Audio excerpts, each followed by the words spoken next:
이순신은 정말 타살됐을까? 우리가 잘못 알고 있던 의문이 최후. 문명의 렌즈입니다. 이 채널은 역사를 외우는 곳이 아니라 문명이 작동하는 원리를 렌즈로 확대해서 보여드리는 곳입니다. 오늘의 이야기는요. 올해 가장 중요한 고고학 발견 10개입니다. 여러분, 전쟁은 이겼는데 가장 중요한 한 사람이 그날 죽었습니다. 그리고 더 이상한 건요. 그 순간부터 사람들은 전쟁의 승리보다 도대체 누가 이순신을 죽였는가에 더 집착하기 시작했다는 겁니다. 저게 총탄이었을까요? 아니면 정말 누군가의 손이 있었을까요? 그런데요, 오늘 영상은 그 음모론을 신나게 소비하려는 영상이 아닙니다. 오히려 반대입니다. 왜 우리는 이순신의 죽음을 그냥 전사로 받아들이지 못하는가? 그 질문이야말로 훨씬 더 무섭고 훨씬 더 흥미롭습니다.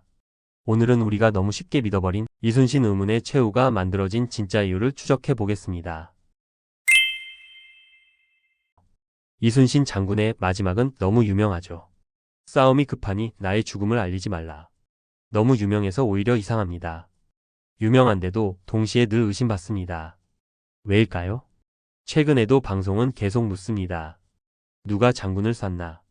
대중은 계속 반응합니다. 댓글창은 거의 조선시대 CSI입니다. 그런데 문제는요.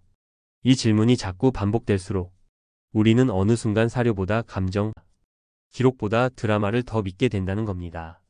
오늘은 노량해전의 마지막 순간에 실제로 무슨 일이 있었는지, 왜 기록 차이가 생겼는지, 암살설과 자살설, 은둔설 같은 이야기는 왜 반복되는지 차근차근 보겠습니다. 1598년 임진왜란 7년의 끝자락. 도요토미 히데요시가 죽고 일본군은 철수를 서두릅니다. 하지만 조선 입장에서는 그냥 보내줄 수가 없었죠. 7년 동안 나라를 짓밟은 적이니까요. 이순신과 명나라 수군, 도독 진린이 이끄는 조명연합수군은 노량 해협에서 일본군의 테러를 막습니다. 그리고 여기서 임진왜란의 마지막 대규모 해전, 노량해전이 벌어집니다. 한국민족문화대백과도 노량해전을 정유재란 시기 조명연합함대가 왜군을 크게 무찌른 해전이자 이순신이 승리와 함께 전사한 전투로 설명합니다. 중요한 건 이 전투가 단순한 전투가 아니라는 겁니다. 이건 사실상 전쟁의 마침표였습니다.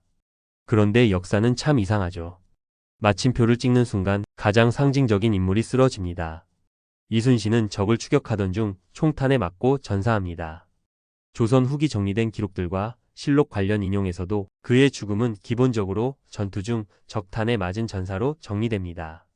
여기까지는 오히려 명확합니다. 문제는 그 다음입니다. 사람들은 보통 이렇게 생각합니다. 아니, 이순신 같은 사람이 전쟁이 거의 끝난 시점에 그렇게 허무하게 죽는다고? 바로 여기서 첫 번째 균열이 생깁니다. 영웅은 보통 상징으로 기억됩니다. 그리고 상징은 늘 완벽한 장면을 요구합니다. 쉽게 말하면 이런 겁니다. 사람들이 바라는 엔딩은 찬란한 승리, 완벽한 귀환, 후대의 환호인데 실제 역사는 승리 직후 총탄, 그리고 숨겨진 죽음이었던 거죠. 이건 너무 인간적입니다. 너무 현실적이고 너무 허무합니다. 그래서 사람들은 묻기 시작합니다. 정말 저기 쏜 게 맞나? 왜 기록마다 조금씩 다르지? 왜 일본 기록에는 저격 언급이 없지? 왜 선조는 그렇게 차갑게 반응했지? 실제로 KBS도 최근 방송에서 노량해전 당시 기록 차이와 일본 측 기록의 공백, 그리고 민간에서 퍼진 암살설, 은둔설 등을 함께 짚었습니다. 즉 의혹은 아무 근거 없는 상상만으로 생긴 게 아니라 기록의 차이, 정치적 분위기, 영웅심리가 만나며 자란 겁니다.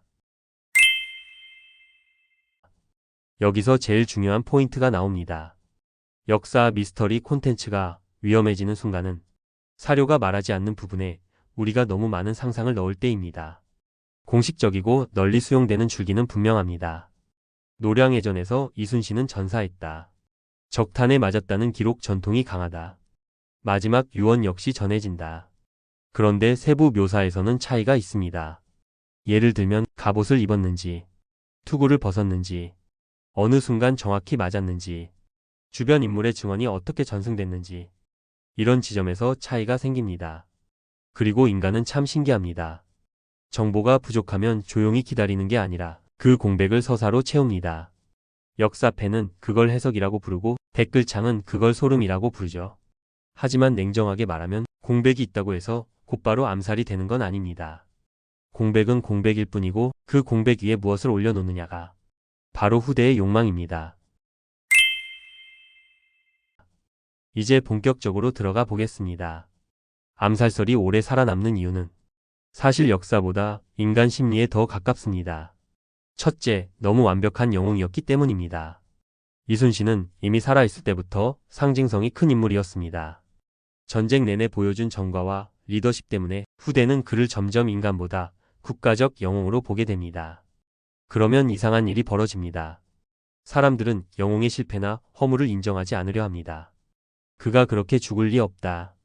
바로 여기서 미스터리가 태어납니다. 둘째, 선조라는 거대한 그림자 때문입니다. 이순신을 둘러싼 의혹은 거의 언제나 선조의 정치적 불편함과 연결됩니다.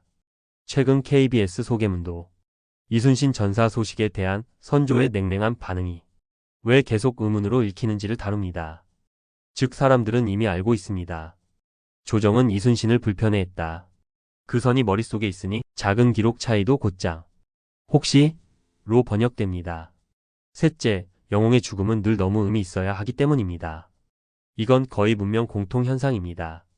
위대한 인물이 죽으면 사람들은 죽음 자체를 설명하는 것이 아니라 그 죽음의 의미를 덧칠합니다. 왜냐하면 위대한 삶은 위대한 결말을 가져야 한다고 믿기 때문입니다. 그런데 실제 역사는 항상 그렇게 친절하지 않습니다.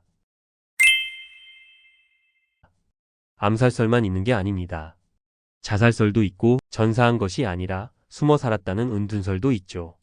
이쯤 되면 거의 조선판 멀티버스입니다. 그런데 이게 웃고 넘길 일만은 아닙니다. 왜냐하면 이런 설화들은 단순한 가십이 아니라 후대 사회가 그 영웅을 어떻게 소비했는지를 보여주기 때문입니다. KBS 소개에 따르면 숙종대 이민서의 기록 전통 속에서 스스로 투구를 벗고 싸우다 적탄에 맞았다는 표현이 자살설의 원형처럼 소비되기도 했습니다. 여기서 중요한 건 사료 자체보다 사료가 후대에 읽힌 방식입니다. 같은 문장도 누군가는 결연함으로 읽고 누군가는 체념으로 읽고 누군가는 정치적 암시로 읽습니다. 즉 역사는 사건 그 자체만으로 움직이지 않습니다. 독자의 시대정신이 역사를 다시 씁니다.